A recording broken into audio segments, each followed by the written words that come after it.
Good morning, good afternoon, and good evening, people on YouTube. And welcome back to William in Japan. Today, you join me in my garage with the beautiful Ducati Supersport 950S. This bike is one of the best bikes I have ever ridden. It has been with me for the past 3 years, but it's time to let her go. Wanna know why? Let's hit the road.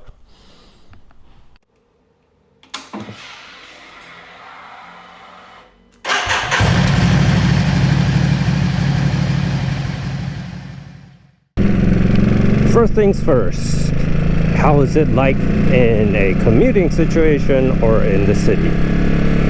First of all, the engine. It's really torquey. No clutch, no acceleration, nothing on the throttle. It just keeps chugging along. It's not just in these kind of situations. The torque is very flat. It's very linear. It's a very easy engine to live with. Second thing, in these kind of stop and go traffic, is the clutch. One finger, guys. One finger with this hydraulic clutch. You can pull it all in. Super easy. Really helps when I get stuck in traffic jams. Bike itself, yes, it's over 200 kilograms. Sorry, it's over 200 kilograms, but the center of gravity is really low. So it's very easy to shift around. Clip-ons are nice and high above the triple tree, so it's very easy to live with. And of course, not sure if you can hear that, the burbling of the exhaust, that is actually OEM. You can see down there, change nothing. But when you get off the throttle, of course not holding the clutch in, sounds super good. It pops, it burbles, it burps, whatever you want to call it. It just gives this bike a little bit more flair, a little bit more character. Unlike the EU5 bikes we have right now. And this bike is EU5, but I have no idea. Let's open shield, let you guys hear it again. It's a bit noisy outside, my apologies, but hope I get the point over. Even though it is a EU5 bike, even though it has tons of restriction, the catalyzer is huge, but it kept some of the fun essence that was always, I think, flow through Ducati bikes. Yeah, this 90-degree V-twin still has its little quirks, if I can put it that way. It wants to chug along. It gives you a bit of a kick when you put in the throttle. Yet, even though with all that restriction, it still sounds great. It sounds mechanical.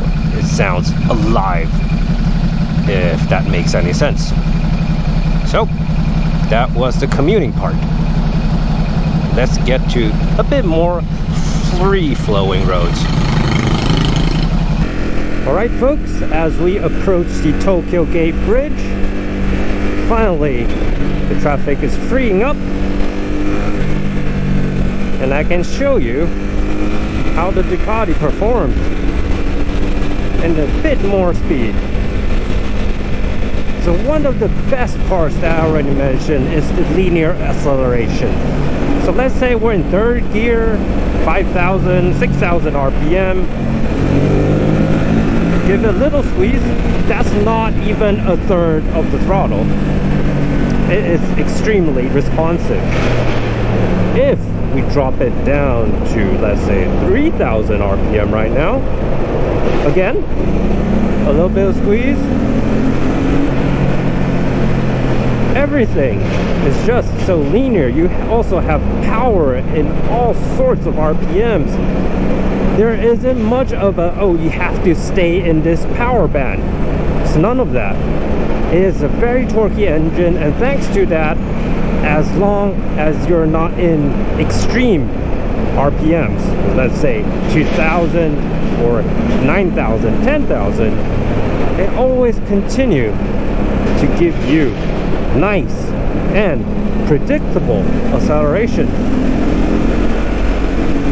And combined with this quick shifter, I have to say this quick shifter is one of the best I ever used. It's more of a personal preference, I guess, because I like really tactile feeling gear shifts. So when I apply pressure to the gear lever, I can feel it change really crisp. I'm not sure if that's the right word, but it is tactile. There's no spongy feeling. You step, it clicks in, that's it. No fuss. Other thing is, it is super responsive. We're at very low RPMs right now. We're loping on the machine. Of course, downshifting, you have to let go of the throttle. There's barely any lag. And that same thing going up through the gearbox. We're at second gear. 3, 4, 5, 6. That is extremely short shifting this machine. Let's go back down and then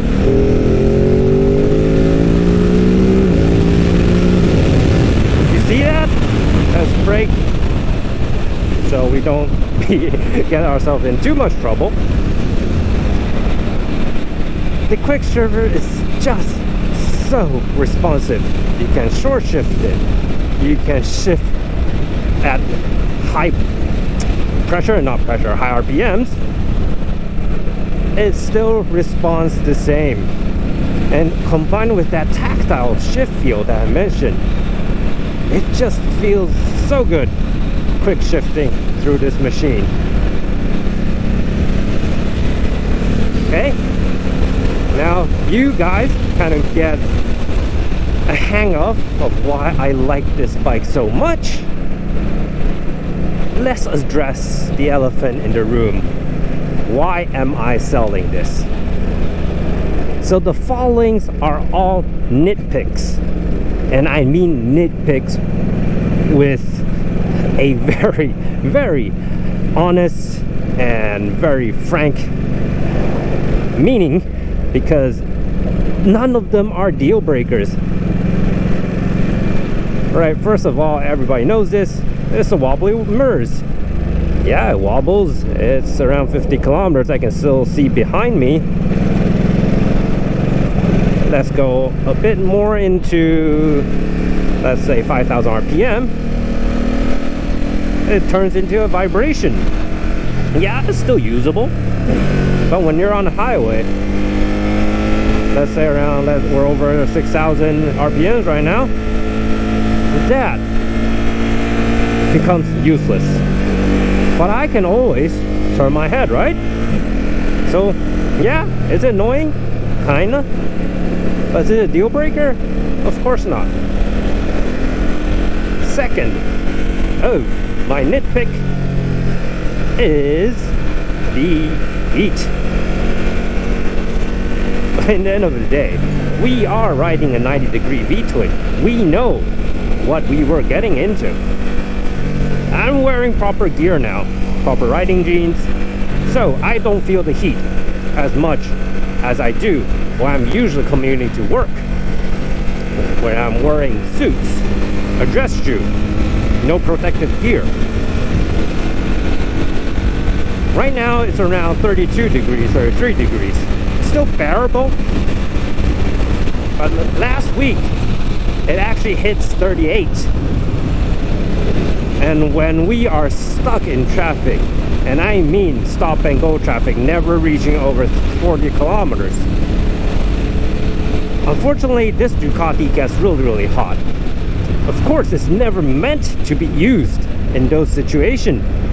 But nevertheless, if you own only one bike, like I did in the past 4 months, back when I started this YouTube, I had a CB250R, which is the Japanese domestic version for the CB300R in most other markets. So the 250 was my grocery grabber, my commuter. It's great, it's light, it's easy to use. And thanks to that bike, I can use this, the Ducati, only for longer tours, weekend blasts, and such.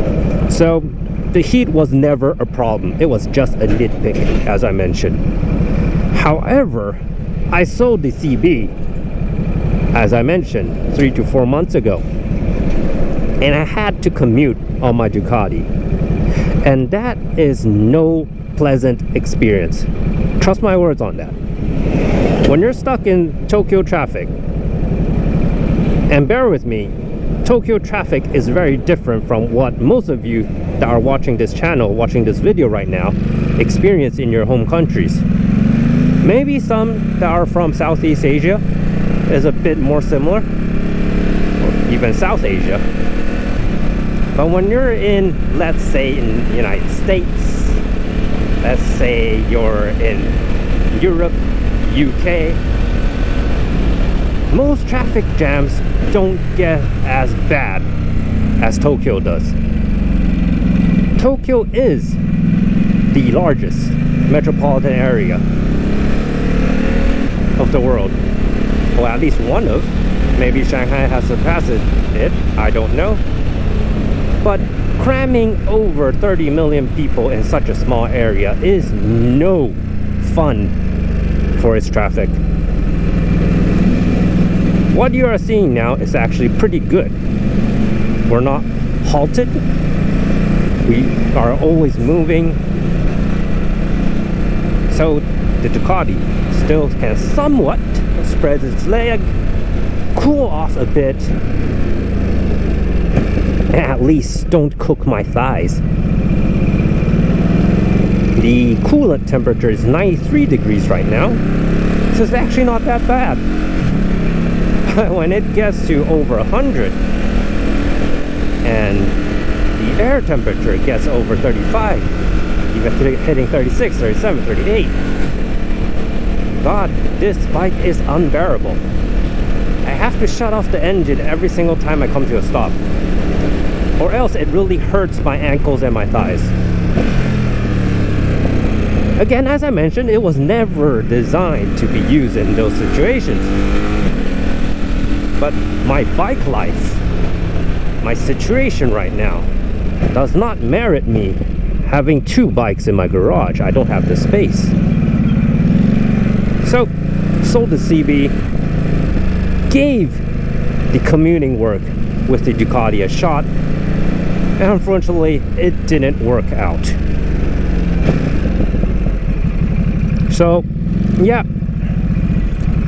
as great as a bike it is, it's about time to say goodbye to this beautiful machine. Never regretted buying it. It's such a great bike. If you only do weekend blasts, you don't do commuting, you don't grab groceries with your motorcycle, hell, go get this bike. It's such a great package. The throttle is smooth, at least smooth in terms of a V-twin, or in terms of a Ducati. The suspension is marvelous thanks to the Öhlins. Braking is definitely adequate thanks to the Brembo M432s. What else do you need for a road bike? Maybe you want more when you're doing track riding? I understand that problem, since it does not have a lot of power, especially in the high revs. But again, it's such a great bike, and I don't want to sell it, but I must. It's such a pity. You know, you kind of always say there's always a bike that got away. I kind of feel, yeah, this is the bike that will be in my list of the one that got away. Quick walk around.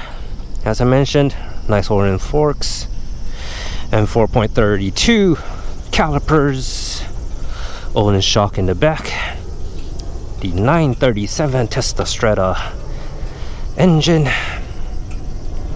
There's nothing that I really dislike about this bike. Beautiful trellis frame, great fairing, nice exhaust sound, great mechanical when the belts are rattling, when the desmos are opening and closing, the mechanical sound, the roar from the air intake when you're on the gas. Like, there isn't anything that is a deal breaker. There isn't anything that makes this a bad bike. It is a great bike. I don't know if you guys kind of believe me or not. I'm not sure. It has adjustable windscreen. Not much of a big deal, but it helps. It helps, of course. It has a whole package. Touring, no problem. It actually even has panniers from the factory if you want. I got heated grips fitted on them. Again, the adjustable windscreen. You can get bigger windscreen, longer windscreens to fit your touring needs. One switch. It's a great, I can't say a great track bike because it does run out of puff over 8,000, 9,000 RPMs. But like a rider like me, if I ever go to track, that has to say, I am not a track rider, but I'm imagining here. It's great for novice riders. Again, linear acceleration, easy throttle control, good torque. It suits everything, guys. It does everything, just not the commuting in a very, very hot country part. So unfortunately, I came down to the conclusion it's time to let her go. I bought the street trip already, so maybe tomorrow, maybe a few days later, maybe next week, bring her, this beautiful bike, to the dealer, and that will be the official goodbye. Right? Think I covered everything I would like to say. This has been William. This has been the Supersport. And see you next time. Bye bye.